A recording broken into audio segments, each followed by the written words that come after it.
Well, the research shows it, and much to the surprise of probably nobody, men's anger is rooted in entitlement of things they don't deserve. Not always. Not always. Sometimes anger is based on injustice. Sometimes it's based in a sense of injustice for someone else. But for men, research shows it is for not getting what they want. And most of the time, it's things they don't deserve. Now, I'm not saying it's because men are bad people.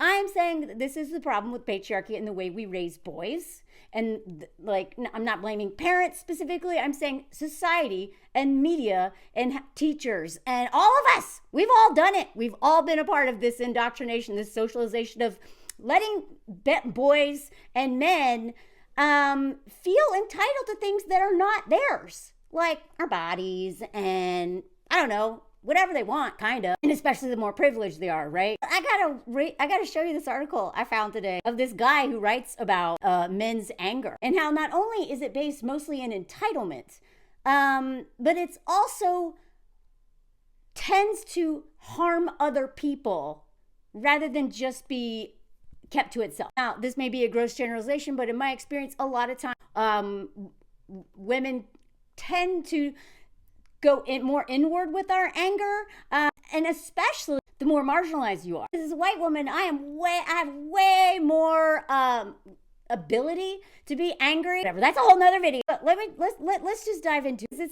It's not surprising, but I love that there is data. And I love the fact that this was a man who did this. Because as we know, men are going to listen to men more than they're going to listen to me. Now, before I jump into this, I'm a journalist, storyteller, writer, and please follow me on Patreon. That's where I do lots of my stuff, lives, all kinds of travel content, personal stories. I'm going to do watch parties soon, all kinds of stuff. I have a hangout session sometimes, and that's how I pay my bills. So please go on over there. And if you can't afford a tier, there's a free tier as well, just to keep up with my work. Anyway, so this was I first came across this study in this WPR.org. Men are more prone to anger and anger-related consequences, Wisconsin research finds.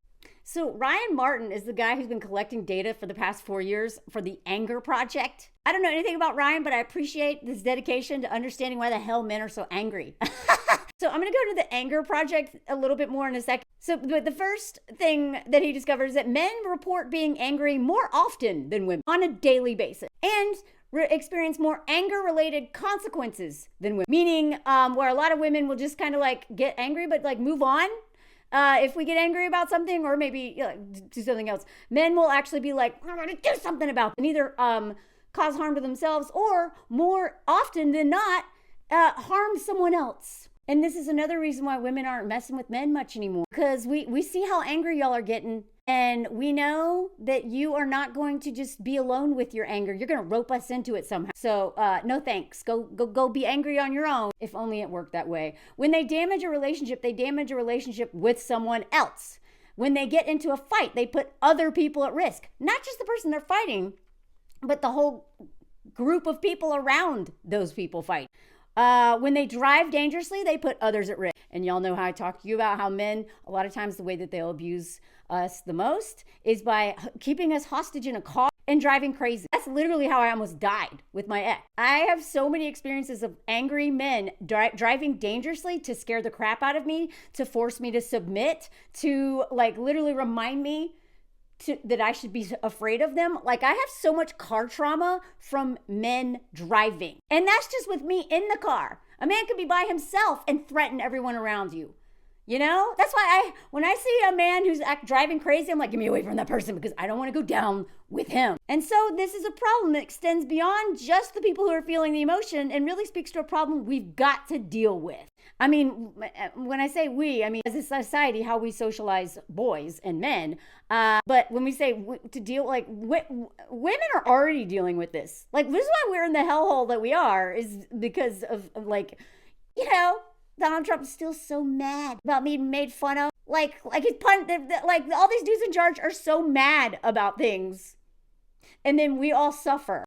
Elon's all mad that he couldn't, apartheid ended. So now the U.S. aid and all the other stuff is screwed. We're all screwed because he's mad. He couldn't keep exploiting people and profiting off in his little whatever mine he had, or his daddy, whatever. God, I swear to God, I've got to do a deep dive on that guy. So his dad married his stepdaughters, or it's whatever. Oh my God, they're all bleh. So they draw attention to the fact that anger is not inherently a negative emotion. We might see injustice in the world, and our anger might drive us to take positive action to change it.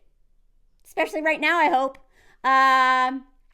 However, the interviewer, Rob, says, you argue here that anger does have negative consequences and can lead people to harm themselves and others. I mean, well, duh, anybody who's ever dealt with men. He says, I would argue, like any emotion, it's not inherently negative or positive. It's really a signal. It's a way that our brain essentially communicates to us that we might have experienced an injustice or poor treatment, or we're having our goals blocked. So one of those three things, right? So honestly, one of my biggest issues, I had to learn how to be angry because I just pretended I wasn't. I was so blocked off from it. And therefore, I was constantly putting myself in a position to be harmed, or just accepting harm, or whatever, because I never let myself be mad about things that I should be mad about, right? This is almost always from men, right? I wasn't totally cut off from, a sense of injustice.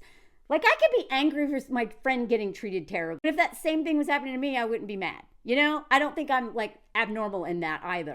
But this third one right here, the third reason behind anger is having our goals blocked. Now, as I go through all this, I just want you to remember that they're talking about men here, but this can translate into any oppressive group, right? So the same thing, just flip it, because this is exactly what white people do. When we feel like our goals are blocked, it's something we feel we deserve because of the socialization of whiteness and white supremacy culture. We deserve these things, and if we don't get these things, we get mad, right? That's the same thing that men do, we do. That doesn't mean that anger is, if I'm white, then my anger is always about my goals being blocked or whatever. I'm just saying it is something to pause and ask yourself when you're really angry, which of these is this rooted in? Is this in me being unjust, and an sense of injustice towards me that's truly about me being treated poorly,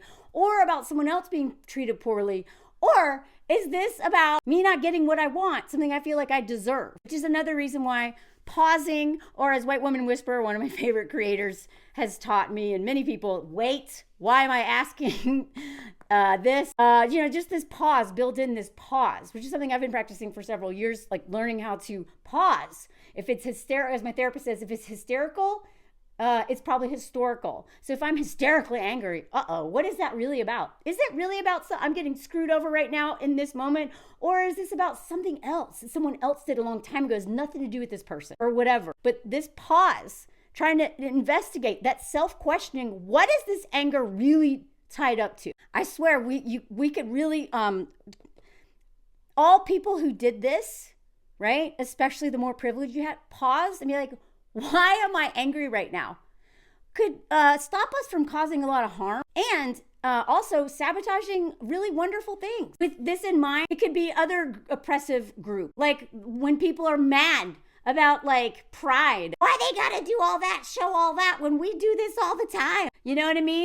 Is that about injustice, or is that about our goals being blocked, of us being comfortable all the time, of us being the norm, the standard, and anything that goes against that norm and that standard is seen as a threat? You know what I mean? This pause for everything can really be life-changing and world-changing. Where is this anger coming from? So he goes on to say, what matters is what we do with the signal. And so here we go. And so what I often tell people is to first unpack what it means and evaluate. Have those things really happened to me? Have I experienced an injustice? Really? And then you've got to decide what you're going to do with it, because it provides a certain amount of energy. So I'm not quite sure I agree with all of this right here, because it seems very infantilizing of men, being like, oh, they don't know how to control. Because I promise you, those men are controlling it in front of other people. They don't control it in front of women, for instance, that they know going to keep those women in check, that they're not fear of any afraid of any consequences. So this idea they can't control, I don't agree with that. So when talking about how their anger is being channeled into activities or into things that are leading to these negative consequences, this is what either because they don't know how to control it and channel it appropriately, or because they don't know how to come to cope with it. I won't disagree that men may not have healthy coping mechanisms for their anger, or are not taught to, especially. But this idea that they can't control their anger is BS, because they absolutely can and do control their anger in certain scenarios, especially in one in which they have less power, which is one reason why women tend to be able to control our anger very well, or suppress it, or don't even tap into it at all, is because of the threat of violence, because of a power dynamic, because of a lot of things. So men know how to. They may not know how to, they may not have a healthy outlet for it, but they know how to control it. So, sorry, Ryan, please rephrase this or rethink this.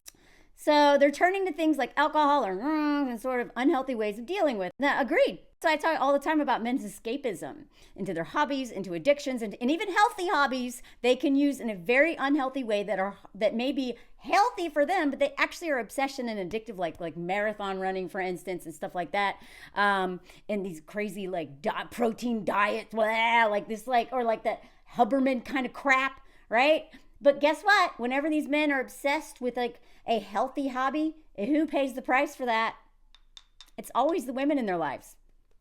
They go beat their body up, and then the women have to adapt to all the consequences of those healthy addictions. Which y'all know I talk about that a lot. Why might men be feeling angrier more frequently than women? So again, kind of mentions those three types right there, and stated that we see pretty similar results between men and women when it comes to anger about being treated poorly or witnessing someone else being treated poorly. But the biggest difference is the not getting what I want reason. It seems as though many men are reacting to not getting something they want as a real significant provocation. Now, he admits, I wish that data allowed us to unpack this further. Maybe you should talk to women. I think that would help you a lot. Or any children who have lived in a home with an angry man. And I'm not saying that men are the only ones who cause a lot of problems and trauma because of their anger. Ask anyone who's been in a home with an angry woman, right? Or like that women can be abusive and all this stuff. But if you look at the femicide rates, DV rates, child abuse rates, etc., rape rates, who's doing most of it? So of course women's anger, and especially when it comes to like white women, for instance, we are a serious threat. As White Woman Whisperer talks about the bear. We are the bear, right? And like for Black, Indigenous, and other people of color, we can become the angry person who threatens the safety of someone else just because of our power position. And maybe around men, for instance, we can keep it in check. But once we're in a position of power, and you see this with nurses, and this is not just white women, you see this with teachers. Have y'all ever had a teacher that was the biggest birch? The biggest. Just seemed to hate people, but especially children. A lot of people go into teaching, therapy, nonprofit work, but like especially any position where you are like, you see it in the teaching world a lot, or nurses, positions of power where, it doesn't mean that those people don't want to be helpful, but a lot of times those people are very angry about something in their life. Maybe they're being or something, and then they just pass that trauma down. They take their anger out at the person that don't feel they can take it out on, maybe because of whatever, power, maybe being trapped in a relationship or all kinds of reasons. And they take it out on their own children, other people's children in a classroom, their patients in a hospital, right? Which is why I think that as much as I think that white men have ruined the term Karen, because it actually was a legitimate term for how white women take out our anger on people that we have power over, but particularly Black people, right? I promise you, there are certain people that the Karens who go viral would never do that in front of. So the same way men will be just chill, just so calm, cool, collective in front of other men or at work or out in public, and a nightmare behind closed doors. This is not just men. We see this in general, right? The anger issue. Having more power automatically allows you to be angry. Or if you are being actively oppressed by one group of people, one person, or multiple groups of people, or multiple people, you think you're going to be acting angry? You're just trying to survive. He says there's different ways to react to not getting what you want. You could react with sadness. You could even react with fear, some anxiety. So men are gravitating, it seems, to reacting to anger in a way that women don't do as often. And it's worth considering, what is it about how we treat boys and men that might be leading to that sort of response instead of some other emotional response? Which is again why I say, if you are married to a king baby, and your children are going to learn so much more from you and that king baby and what boys and men are entitled to just through example. Where does this sense of entitlement come from? So he goes on to just say, I think we're, this is not just one source. We're giving really explicit and implicit messages to men that they deserve things. And we're not giving those same ones to girls. Ugh. And he goes on to acknowledge that he says, I think boys are also taught that sadness and fear are not emotions that they should show. So anger becomes much safer. But instead of showing that disappointment, they gravitate towards anger because it's safer for them. You don't want to be like, oh, I'm sad about not getting this thing, because that may make you look like a, right? The worst thing you can be called under patriarchy is that, right? This is literally what my hat says. If you can't read it, it's backward. By the way, Andy, wearing your sweater. Hi, Andy. One of my subs has the exact same sweater. The truth is, those messages come in from everywhere. They come from social media. They come from peers, teachers. There are other models out there, sports, etc. I think what we're required right now is some bravery from a lot of people to break that cycle a little bit, and to say it's okay to be sad. It's okay to share that. It's okay to admit that you're feeling scared, etc., etc. Now this goes, so I went and looked him up. He has like a longer piece on this. I'm not going the whole thing because a lot of it I've already said. But here are some of the stats around men's anger. 60% of men report getting angry at least once per day. 20% said once a day, and 40% said multiple times per day. So of these 60%, most of them, they're getting angry a lot. Only 38% of women report getting angry at least once per day. Now, I'm curious if that means that we're not actually getting angry or we're not admitting to ourselves that we're angry. Because I swear to God, that's like the biggest work that I've been doing in the last couple years. And actually, my husband's been very helpful in this because he keeps encouraging me to be angry. He knows that that is not my default, is to ever get mad about something I should legitimately be mad about. And so he not only encourages that, he also creates an environment where I am not afraid of my own anger. A couple times he was like, you're clearly mad. I can take it. Come on.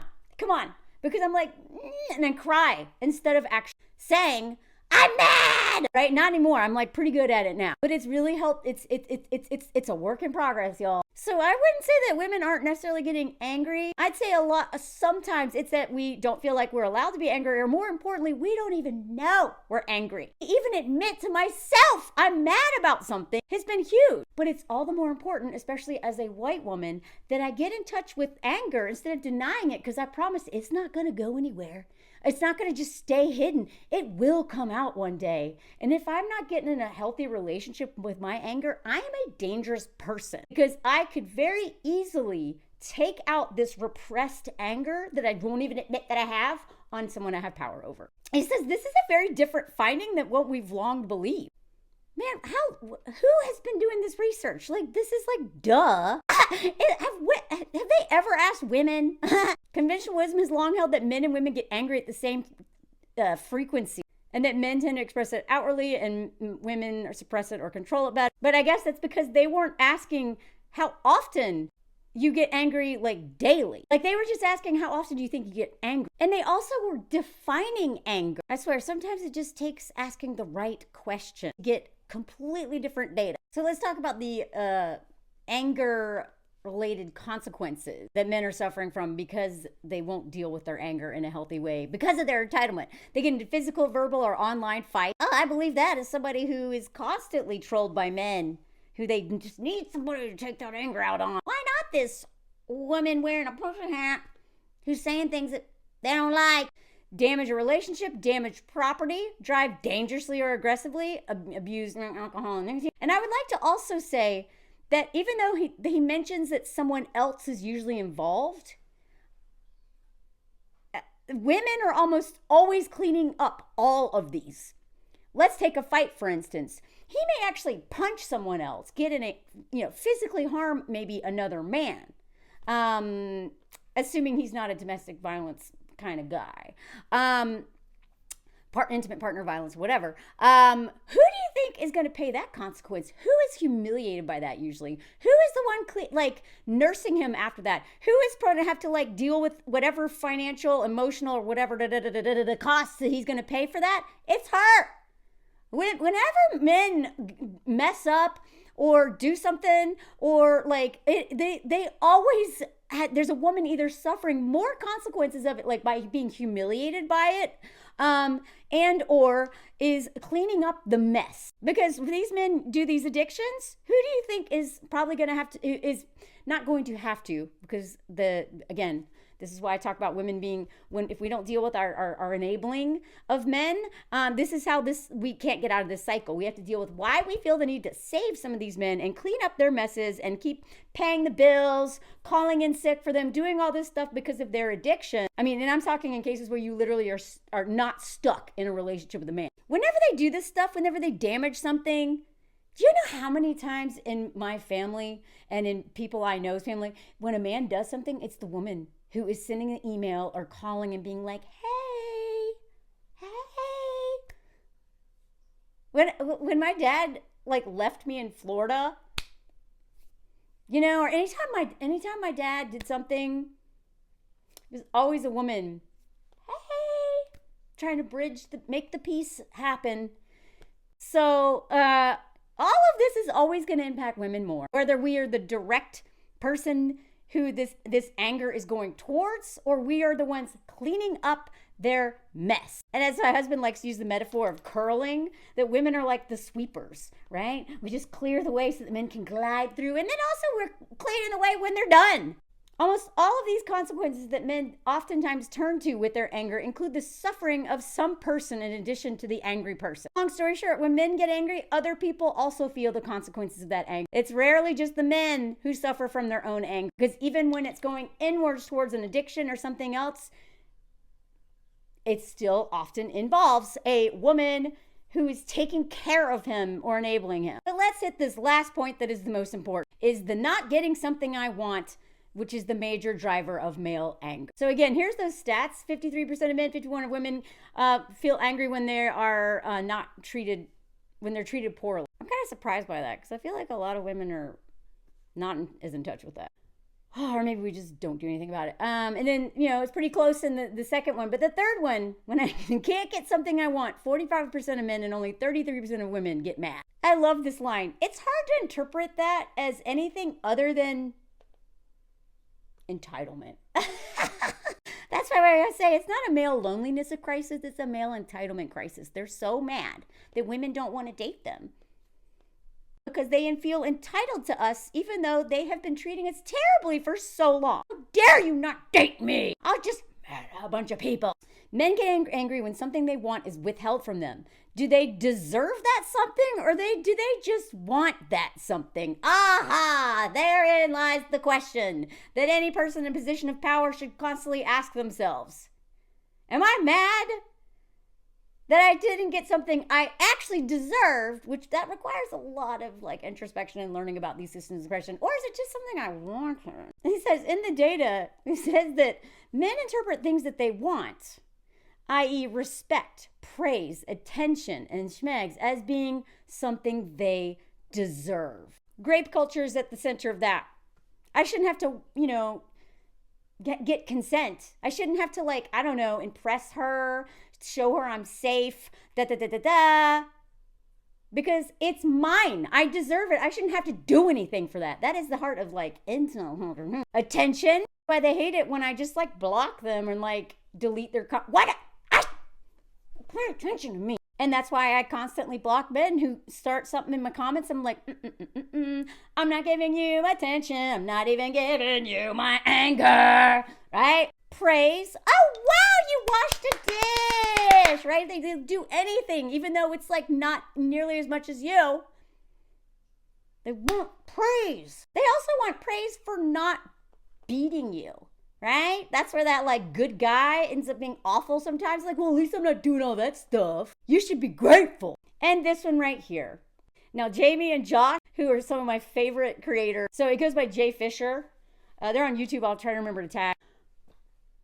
Talks about this all the time. About one of the biggest things that he had to do in terms of dealing with patriarchy is that he thought that just by existing, he deserved respect, no matter what he was doing. And so that if it doesn't matter how he's saying something, what he's saying, if it's even ridiculous or justified, he deserves respect. And realizing that no, you're not entitled to me respecting you just because you exist. Because you could be doing awful things. Why would I respect you? But men think that they deserve respect. And that's why they get so pissed if we dare talk to them in a non tone. Because the superior, just like in the army or anything else, deserves respect at all times.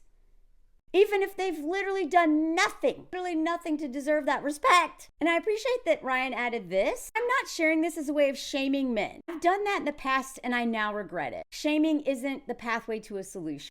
And this is why men have got to teach each other this stuff. Now they need to be listening to women and learning from women. But this is why when I talk about like whiteness and stuff, I try to always include myself in that because I don't want to ever be like, I'm better than you. You shouldn't do that. Because I'm literally learning like everybody else. And I have done a lot of stuff that I'm not proud of in life in general, but just out of ignorance. Maybe something I've said or you know what I mean? And so you can always tell the men who are truly trying to help other men, which is why I don't follow most men on any of these platforms, is because a lot of times they're just pandering to women and they're just complaining about men and they're doing it in a way that no man would listen to them. They are pandering to us. They're monetizing off of our anger and trauma, but they're not actually appealing to men because they're coming at it from a place of moral superiority. You know, like I wouldn't do this. You, as if they've never done it. And they have that other, they say they don't include themselves. They talk about men as this other group of people that they're not a part of. And so I really appreciate that. This made me respect this dude. I don't know anything about him. I don't know anything at all other than this article. This is not a deep dive on Ryan. But I appreciate that somebody is taking the time to do this work, tell men what the real problem is. Because we've been saying this forever, but they won't listen to us. If they don't have basic foundation, I think you actually are a human being who deserves your own opinion and you know, whatever. They're not going to listen to me. They're going to be like, whatever you cat lady, angry wank. And I love how he said right here. I'm sharing it because it reflects a social problem. And again, that is why instead of being like, you bad, I try to focus on the socialization. I did not teach myself this stuff. I did not teach myself to hate myself and other women. That internalized patriarchy voice came from out there. I wasn't born with that. I wasn't born with the white supremacy crap and any ableism, like any of the isms that I may find creeping around my head. I didn't put that stuff there, but it is my job to remove it. So I love, he's like, men are angry, which leads to they and others are suffering as a result of that anger, and a major drive their anger is entitlement. Boom. Boop. That's it. And he said there's basically two solutions to this.